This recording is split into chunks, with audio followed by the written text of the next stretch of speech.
आज से करीब 21 साल पहले 11 सितंबर 2001 एक ऐसी खौफनाक दिन जिसे अमेरिका वासी आज तक भुला नहीं पाया। एक ऐसी दर्दनाक दिन जिस दिन अमेरिका की हजारों बच्चों ने अपनी पेरेंट्स को खो दिया था। अमेरिका के इतिहास में एक ऐसी खौफनाक सुबह जिसको इतिहास की पन्नों में दर्ज किया गया था। 11 सितंबर 2001 सुबह की टाइम अमेरिका की president George Bush white House के चीफ एंड्रू कार्ट के साथ एक बोकर एलिमेंट्री स्कूल की ओर निकलते हैं स्कूल के स्टूडेंट के साथ इंटरेक्ट करने के लिए। ठीक 8:14 पर 5 हाईजैकर्स ने मिलकर अमेरिकन एयरलाइंस की फ्लाइट 11 को हाईजैक कर लेते हैं और इसका 28 मिनट बाद 8:42 पर 5 हाईजैकर्स ने मिलकर यूनाइटेड एयरलाइंस की फ्लाइट 175 को हाईजैक कर लेते हैं। अब अमेरिका के अंदर सुबह सुबह 2 फ्लाइट हाईजैक हो चुका था और 8:46 पर 5 हाईजैकर्स ने पहला प्लेन फ्लाइट 11 को वर्ल्ड ट्रेड सेंटर की नॉर्थ टावर की 93 फ्लोर पर क्रैश कर देते हैं, जिस वजह से वर्ल्ड ट्रेड सेंटर की नॉर्थ टावर जलने लगता है और देखते ही देखते CNN के अंदर वर्ल्ड ट्रेड सेंटर डिजास्टर्स की न्यूज फैल जाती Have unconfirmed reports this morning that a plane has crashed into one of the towers of the World Trade Center. है। व्हाइट हाउस के chief Andrew Card president George Bush को यह news सुनाता है कि एक commercial plane World Trade Center की north tower में क्रैश कर गया और यह न्यूज सुनने के बाद प्रेसिडेंट जॉर्ज बुश इस न्यूज को बहुत ही लाइटली लेते हुए कहता है कि मे भी उस प्लेन में जो पायलट था उस पायलट की दिमागी संतुलन सही नहीं था, जिस वजह से ये प्लेन हादसा हो गया और वो बच्चों के साथ बैठे रहते हैं। 8:51 पर 5 हाईजैकर्स ने मिलकर अमेरिकन एयरलाइंस की फ्लाइट 77 को हाईजैक कर लेते हैं और इसका ठीक कुछ ही मिनट के बाद जो दूसरा फ्लाइट हाईजैक किया गया था फ्लाइट 175, हाईजैकर्स ने फ्लाइट 175 को वर्ल्ड ट्रेड सेंटर की साउथ टावर में क्रैश कर देता है और जिस वजह से देखते देखते साउथ टावर भी जलने लगता है। सभी न्यूज चैनल में सिर्फ प्लेन क्रैश का ही न्यूज दिखाई देता है।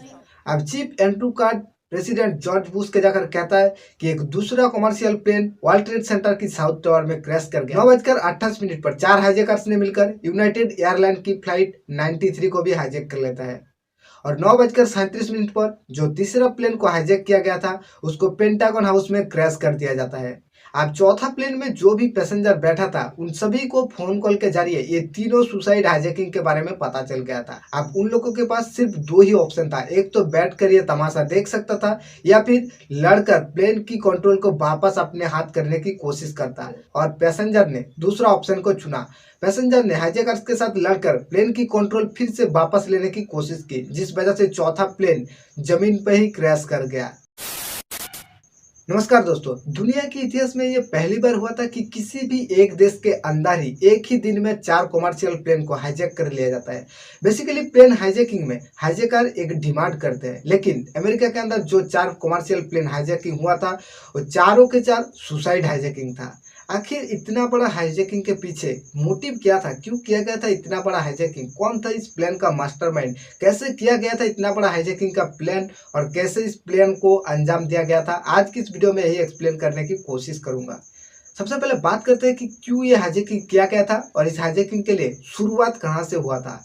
1978 में सोवियत यूनियन ने जबरदस्ती अफगानिस्तान के अंदर रातों रात कम्युनिस्ट का सरकार बना देता है और ये देखकर अफगानिस्तान के लोग चौंक जाते हैं कि अचानक ऐसा कैसे हो गया और अफगानिस्तान के अंदर एक बहुत ही मेजर पॉपुलेशन के लोग इसका प्रोटेस्ट करने लगा, जिसके चलते देखते देखते अफगानिस्तान और सोवियत यूनियन के बीच एक वार की शुरुआत हो गया और इस वार में अफगानिस्तान का साथ दिया था अफगानिस्तान की मिलिट्री, तालिबान और पाकिस्तान की मिलिट्री। और इस वार में अमेरिकी सेना अफगानिस्तान मिलिट्री, तालिबान और पाकिस्तान मिलिट्री को ट्रेनिंग देने लगा। 6 साल युद्ध चलने के बाद रसिया इस वार से पीछे हट जाता है और उसके बाद 1988 में ओसामा बिन लादेन ने अल कायदा नामक टेररिस्ट ऑर्गेनाइजेशन की स्थापना करते हैं और धीरे धीरे अमेरिका अलग अलग देशों में अपनी मिलिट्री बेस बनाने की प्रयास करते हैं। अमेरिकी सेना सऊदी अरब में अपना मिलिट्री बेस बनाने की प्रयास में लगा था और इसी वजह से 1996 में ओसामा बिन लादेन ने अमेरिका की सेना के खिलाफ एक फतवा जारी किया और कहा कि अमेरिकी सेना को सऊदी अरब से हटा दिया जाए, लेकिन अमेरिकी सेना सऊदी अरब से नहीं हटा। 1998 में गल्फ वॉर के बाद इजराइल के अंदर अमेरिका ने एक फॉरेन पॉलिसी लागू कर दिया, जिस फॉरेन पॉलिसी की वजह से इजराइल में जो मुस्लिम लोग रहते थे उन लोगों को काफी दिक्कत का सामना करना पड़ा और इसका विरोध करते हुए ओसामा बिन लादेन ने अमेरिकी ट्रॉप के ऊपर दूसरा फतवा जारी किया और अमेरिकी ट्रॉप को सऊदी अरब से हटाने के लिए कहा गया, लेकिन सऊदी अरब से अमेरिकी सेना नहीं हटा। तब बिन लादेन ने मुसलमानों को अमेरिका पर हमला करने के लिए उकसाने लगा और जरूरत पड़ने पर इस्लामिक धर्मग्रंथों का भी सहारा लेने लगा। बिन लादेन कहता है कि मुस्लिम स्कॉलर लीग में यह कहा गया है कि कोई दुश्मन देश अगर मुसलमान कंट्री को डिस्ट्रॉय करने की कोशिश करता है तो जिहाद हर किसी के लिए एक इंडिविजुअल ड्यूटी है। साल 2004 में यूनाइटेड स्टेट की प्रेसिडेंट इलेक्शन से पहले टेररिस्ट ऑर्गेनाइजेशन की वेबसाइट पर एक स्टेटमेंट पब्लिश किया जाता है और उस स्टेटमेंट में यह कहा जाता है कि 9/11 अटैक के पीछे अलकायदा का हाथ था। उस स्टेटमेंट में कहा गया था कि we are free and want to regain freedom for our nation, as you undermine our security we undermine yours. Bin Laden कहता है कि वो पर्सनली अपनी फॉलोअर को इंस्ट्रक्शन दिया था पेंटागन हाउस और वर्ल्ड ट्रेड सेंटर को डिस्ट्रॉय करने के लिए। एक इन्वेस्टिगेशन के दौरान ये पता चला था कि बिन लादेन ने अमेरिका के खिलाफ एक होली वार डिक्लेयर कर दिया था। नवंबर 2002 में बिन लादेन ने एक लेटर भेजता है अमेरिका को, जिस लेटर में ये बताया जाता है कि 9/11 अटैक के पीछे अलकायदा का एक्चुअली क्या मोटिव था। नंबर 1 रीजन था इसराइल में जो मुस्लिम के खिलाफ जुर्म किया जाता, उस जुर्म में अमेरिका ओपनली इसराइल को सपोर्ट कर रहा था। सोमालिया में मुस्लिम के खिलाफ अटैक में सपोर्ट किया और मुस्लिम के खिलाफ मोनो कॉन्फ्लिक्ट में अमेरिका फिलीपींस का साथ दिया था। लेबनान में मुस्लिम की अगेंस्ट एग्रेशन में इसराइल का साथ दिया था अमेरिका। मिडिल ईस्ट में प्रो अमेरिकन गवर्नमेंट एक्ट लागू कर दिया था। कश्मीर में मुसलमान के खिलाफ ऑपरेशन में इंडिया को सपोर्ट किया था और इराक में सैंक्शन जारी कर दिया था। 1998 से ही उसामा बिन लादेन धीरे धीरे सेलफोन इस्तेमाल करना बंद कर देता है और ये हाईजैकिंग के बारे में प्लान करना शुरू कर देता है। बिन लादेन ने बोस्निया में युद्ध करने वाला 2 जिहादिस्ट को चुना, जिसका नाम था नवाब अल हाजमी और खालिद अल मिधार। खालिद और मिधार को कैलिफोर्निया भेज दिया गया प्लेन उड़ाने की तकनीक सीखने के लिए, लेकिन उन दोनों की इंग्लिश उतनी अच्छी ना होने की वजह से उन दोनों को सेकेंडरी हाईजैकर के रूप में चुना गया। 1999 की एंड में जर्मनी की हम्बर्ग से एक ग्रुप आता है, जिस ग्रुप में था मोहम्मद अता, मारवान अल सेबी, जियाद जारा और रामजी बिन अल सिब। बिन लादेन ने उन सभी को सिलेक्ट कर लिया। रीजन क्या था? क्योंकि उन सभी को अच्छी इंग्लिश आता था। उन सभी को ट्रेनिंग देने लगा, कैसे वेस्टर्न ड्रेसअप किया जाता है, कैसे रेस्टोरेंट में फूड ऑर्डर किया जाता है और उसके बाद प्लेन उड़ाने की तकनीक सीखने के लिए भेज दिया गया अमेरिका। ऐसा नहीं कि सीआईए और एफबीआई को इस चीज के बारे में पता नहीं था। 1999 की एंड में ही सऊदी अरब की इंटेलिजेंस ने सीआईए को ये अलर्ट कर दिया था कि मिधार और हाजमी एक अलकायदा मेंबर है। जून 2000 में सीआईए और काउंटर टेररिज्म ऑफिशियल को ये एहसास हो गया था कि एक मेजर सीरियस अटैक होने वाला है, लेकिन सीआईए को ये लगा था कि ये अटैक शायद सऊदी अरबिया या फिर इजराइल में हो सकता है। साल 2001 की शुरुआत में ही सीआईए और एफबीआई को यह सूचना मिल गया था कि बिन लादेन ने कुछ स्टूडेंट को यूनाइटेड स्टेट की सिविल एविएशन यूनिवर्सिटी में भेजा था ट्रेनिंग लेने के लिए, और इसी बात से सीआईए और एफबीआई को यह पता चल गया था कि शायद एक प्लेन हाईजैकिंग हो सकता है।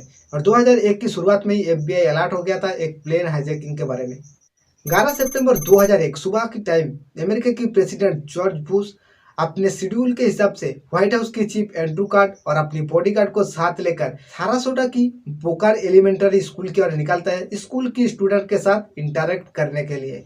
अमेरिकन एयरलाइंस की फ्लाइट 11 7:59 पर बोस्टन की लोगान इंटरनेशनल एयरपोर्ट से 92 पैसेंजर के साथ 11 क्रू मेंबर को लेकर लॉस एंजल की ओर उड़ान भरते हैं, लेकिन किसी को कानो कान खबर नहीं था कि उस 92 पैसेंजर के बीच में ही 5 सुसाइड हाईजैकर बैठा है। प्लेन उड़ान भरने के 14 मिनट के अंदर ही हाईजैकर्स ने प्लेन को अपनी कंट्रोल में ले लेता है और प्लेन की ऑल्टीट्यूड अचानक बहुत ही कम कर देता है, ऐसा कि 26,000 फीट कर देता है प्लेन की ऑल्टीट्यूड। जब प्लेन को इतना नीचे उड़ान भरते देखा तो Boston international air traffic controller ने प्लेन की पायलट के साथ कांटेक्ट करने की कोशिश की, लेकिन प्लेन की पायलट की ओर से कोई रेस्पॉन्स नहीं आया। तब एयर ट्रैफिक कंट्रोलर को शायद ये एहसास हो गया था कि मे बी प्लेन हाईजैक हो चुका है। 8:14 पर यूनाइटेड एयरलाइंस की फ्लाइट 175 61 पैसेंजर के साथ 9 क्रू मेंबर को लेकर बोस्टन की लोगान इंटरनेशनल एयरपोर्ट से लॉस एंजल की ओर रवाना होते हैं। 8:20 पर अमेरिकन एयरलाइंस की फ्लाइट 77 56 पैसेंजर के साथ 6 क्रू मेंबर को लेकर वाशिंगटन डुएल इंटरनेशनल एयरपोर्ट से लॉस एंजल की ओर रवाना होते हैं। 8:21 पर पहला प्लेन जिसको हाईजैक किया गया था, फ्लाइट 11 की कॉकपिट में जो ट्रांसमिटिंग था उसको ऑफ कर दिया जाता है और उसके बाद फ्लाइट को वर्ल्ड ट्रेड सेंटर की ओर मोड़ दिया जाता है। 8:42 पर यूनाइटेड एयरलाइन की और एक प्लेन फ्लाइट 93 44 पैसेंजर के साथ 7 क्रू मेंबर को लेकर न्यूयॉर्क इंटरनेशनल एयरपोर्ट से सैन फ्रांसिस्को की ओर रवाना होते हैं। ठीक उसी वक्त दूसरा प्लेन फ्लाइट 175 को भी हाईजैक कर लिया जाता है। दूसरी प्लेन हाईजैक होने के बाद अमेरिकन एयरलाइंस की वाइस एग्जीक्यूटिव ने एयरलाइंस को शट डाउन करने की ऐलान करते हैं, लेकिन तब तक बहुत देर हो चुका था क्योंकि जो भी प्लेन हाईजैक होने वाला था वो चारों प्लेन उस वक्त आसमान में था। इसके ठीक 4 मिनट बाद अमेरिका के अंदर कुछ ऐसा होने वाला था जिसके बारे में कोई सोच भी नहीं सकता था।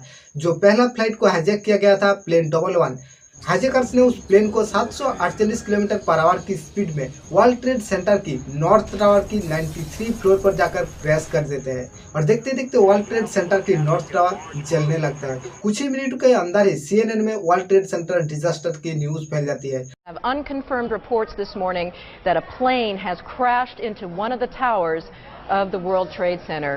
Apparently a plane has चारों तरफ धुआं और आग फैल जाता है। व्हाइट हाउस के chief Andrew Card George Bush के पास जाकर कहता है कि एक commercial plane World Trade Center की नॉर्थ टावर में क्रैश कर गया। तब जॉर्ज बुश इस बात को बहुत ही हल्के में लेते हुए कहता है कि शायद उस प्लेन में जो पायलट था उसकी दिमागी संतुलन खो गया या फिर उसकी फिजिकल कंडीशन सही नहीं था, जिस वजह से पायलट ने प्लेन को नॉर्थ टावर में क्रैश कर दिया। और प्रेसिडेंट जॉर्ज बुश फिर से बच्चों के साथ बैठे रहते स्कूल के अंदर। 8:51 पर तीसरा प्लेन फ्लाइट 77 को भी हाईजैक कर लिया जाता है और इसका ठीक 17 मिनट के अंदर ही जब लोगों ने नॉर्थ टावर को जलते हुए वीडियो बना रहा था, ठीक उसी वक्त जो दूसरा प्लेन को हाईजैक किया गया था फ्लाइट 175, हाईजैकर्स ने फ्लाइट 175 को 800 किलोमीटर पर आवर की स्पीड पर साउथ टावर की 77 फ्लोर पर क्रैश कर देता है, जिसका काफी सारे वीडियो फुटेज बनाया था लोगों ने और न्यूज चैनल की कैमरा पर भी कैद हुआ था। देखते देखते साउथ टावर भी जलने लगता है और न्यूज चैनल पर चारों तरफ सिर्फ प्लेन क्रैश का ही न्यूज दिखाई दे रहा था।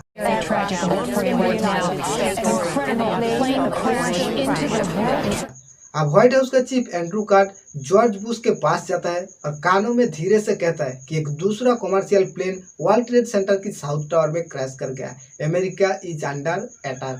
जॉर्ज बुश उसे कुछ कह पाता इससे पहले पूरी तरह से खामोश हो गया था।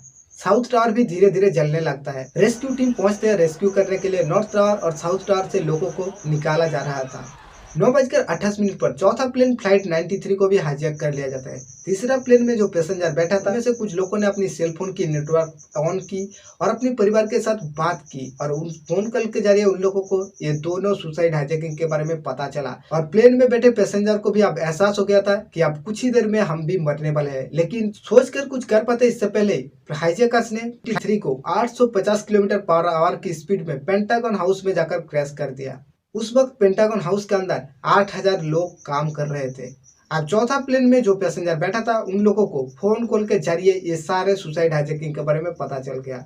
अब उन लोगों के पास 2 ऑप्शन था, एक तो बैठकर ये तमाशा देखता रह जाए या फिर लड़कर मुकाबला करे उस हाईजैकर के साथ और कोशिश करे कि प्लेन का कंट्रोल वापस उन लोगों के हाथ में आ जाए।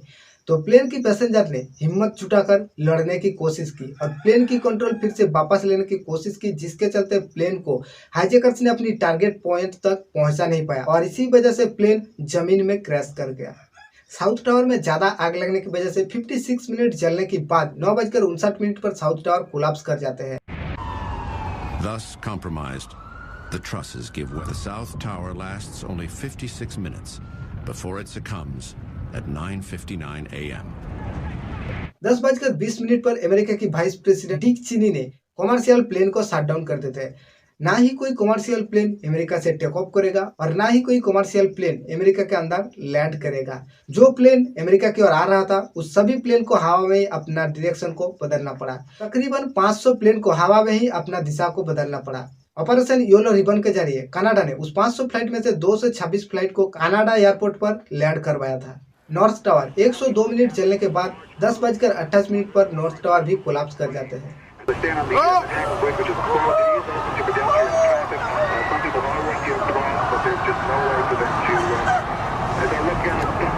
इस हादसे में करीब 2996 लोग मारे गए थे, उसमें से ज्यादातर सिविलियंस थे। 441 रेस्क्यू ऑफिसर मारे गए थे।